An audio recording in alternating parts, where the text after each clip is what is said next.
This podcast is brought to you by Ideate and Execute. Do you want to drive innovation in your organization, futurize your enterprise, ideate massively valuable new products, or execute them to market? Then contact us today at ideateandexecute.com and get started.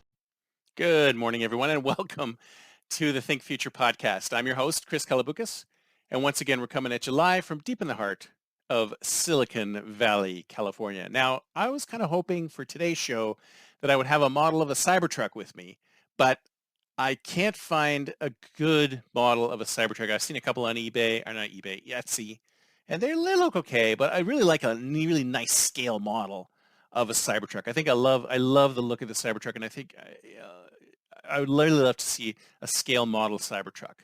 And I'm sure that there's some people out there who built scale model Cybertrucks themselves, but I really like one of those scale models you can buy, not a snap together kit, but something you can have to glue together, because I'm of the old school where I use the plastic cement, this stuff that smells kind of woohoo. But I digress. So why am I talking about Cybertrucks? Well, first of all, let me give you a disclaimer. I don't believe in electric vehicles yet, because I think all electric vehicles are doing are they're kind of repositioning the emissions. So instead of the emissions coming out of your car, they're coming out of some plant somewhere that is emitting bad stuff, right?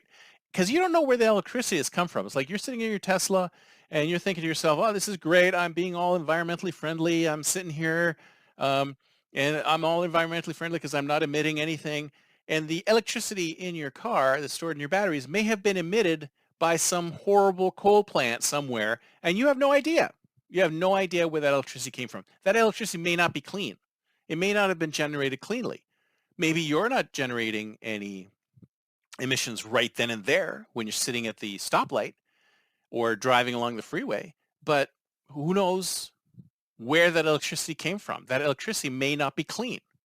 So the reality is, with an electric vehicle, we don't really know where the electricity's come from. So we don't even know if we're being environmentally friendly. We don't know if we're being clean or not. And I think personally that electric power is like an interim solution. There's going to be something better further down the line. Maybe fusion reactors in your car. I have no idea. But despite that thinking, I still bought a Cybertruck.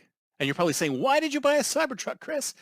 You just said you hated electric cars. And I said, I didn't buy a Cybertruck because I hated electric cars. I bought a Cybertruck because it looks damn cool.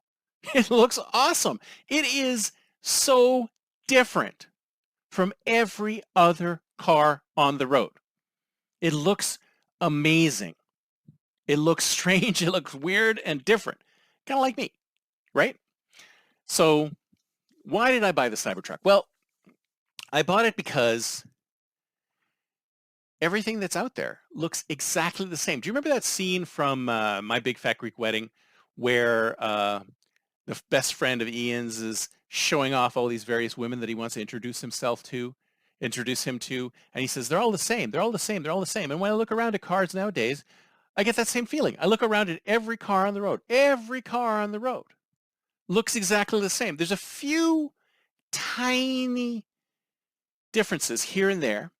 But this car, the Honda looks the same as the Nissan, looks the same as the Ford, looks the same as, like, all these cars look the same.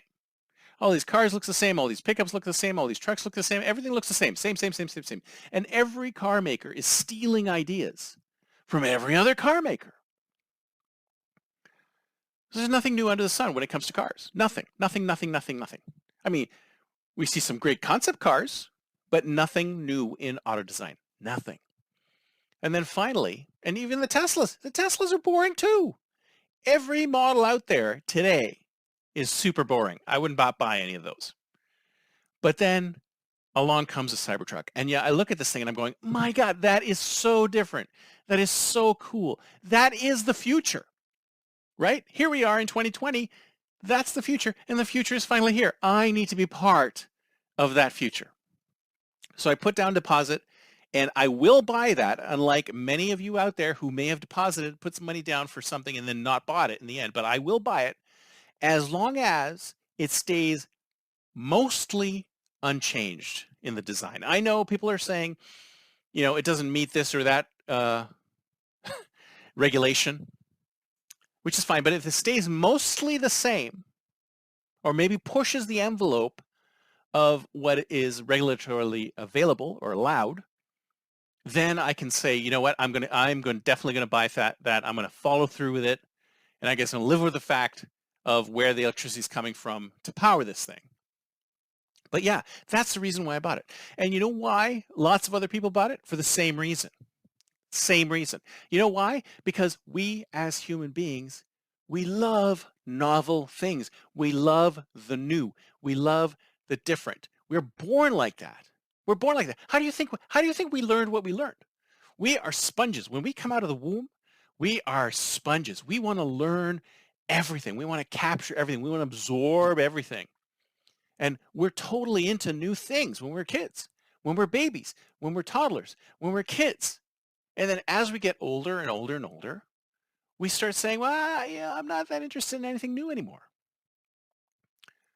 But that's wrong. I think all of our brains are still primed to seek out the new. That's why when you see something new and different, and that's why all of these social media, all this social media that feeds stuff to you, there's always something new and different, new and different, new and different, new and different.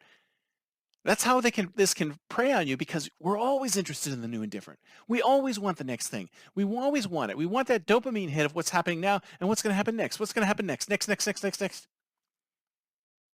So that's why I bought the Cybertruck. And that's probably why a lot of other people bought the Cybertruck too. So what am I saying? Attention car companies, attention auto manufacturers. Tesla is doing something right. It's finally understanding that people don't want same old, because we're settling. We're all settling. Those of us who buy normal automobiles are settling for something that could be so much better. But auto manufacturers are not giving it to us. That's why people are buying Tesla. That's why Tesla stocks is going through the roof.